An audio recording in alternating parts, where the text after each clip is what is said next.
Phyllis Montgomery. It's PhyllisMontgomery. How long have you been here?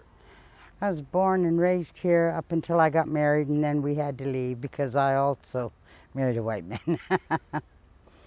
And then I came back in '80. I came back to live. I got my assignment and came back to live. Built the home, and I've been here ever since.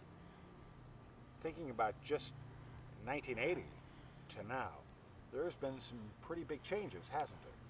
A lot of changes. My first husband passed away, and how was I had the assignment, but how were we to build a home or have a trailer or whatever?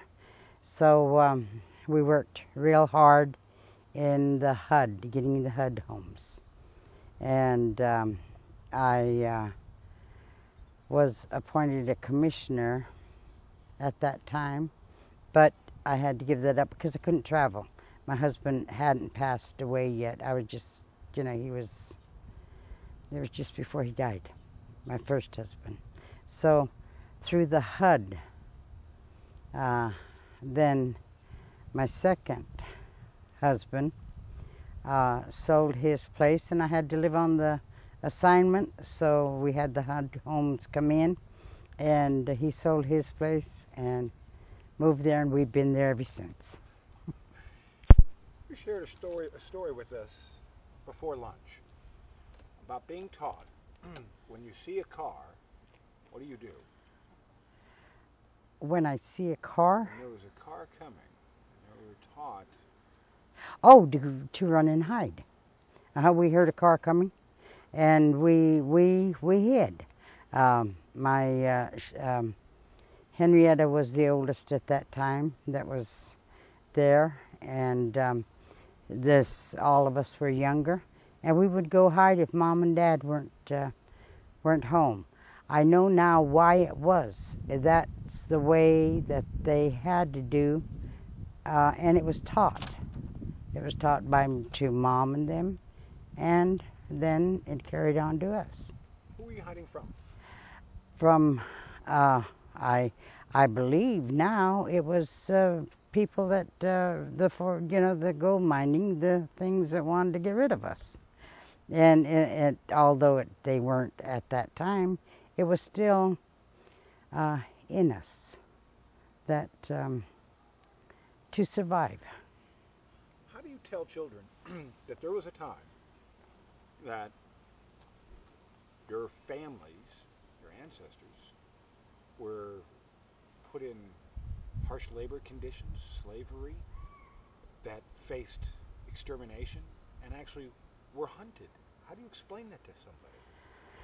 I tell them that's because of the gold. It's always for gain.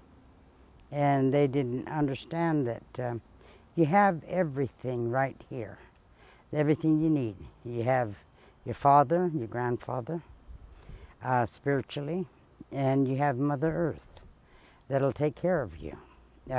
It'll feed you, it'll clothe you, it'll house you.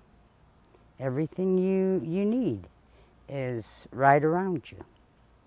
You have to learn to use it, and I've tried to teach them that I was taught when we were growing up. We were poor, but we got the tea to drink out from the land, and I teach my kids. I go gather. I'm the last on the rancheria here that is able to go out, walk out, and gather the mushrooms, the tea, and the onions and things that I know is out there. I was taught as a child, and when to gather them.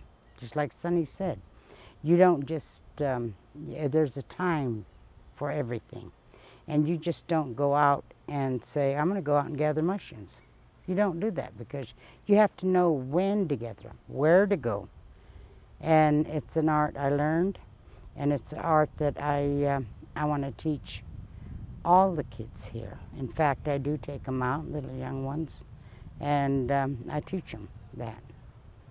I've been teaching them, I have a cooking class there that I teach them to make tortillas and fry bread, stuff like that. And what is out there? You've got the berries, you've got the nuts, you've got that, and Mother Earth provides for you. Just gonna switch the mic to the inside. Absolutely. Side thing's off. You're getting a little wind on you. I think Oh. so. Just take this. It's weird wind.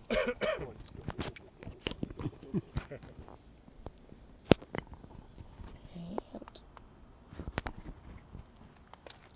inside. Yeah. That's it.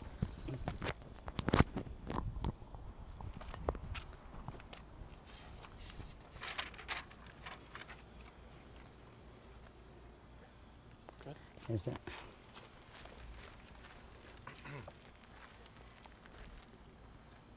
All righty, and we're rolling again.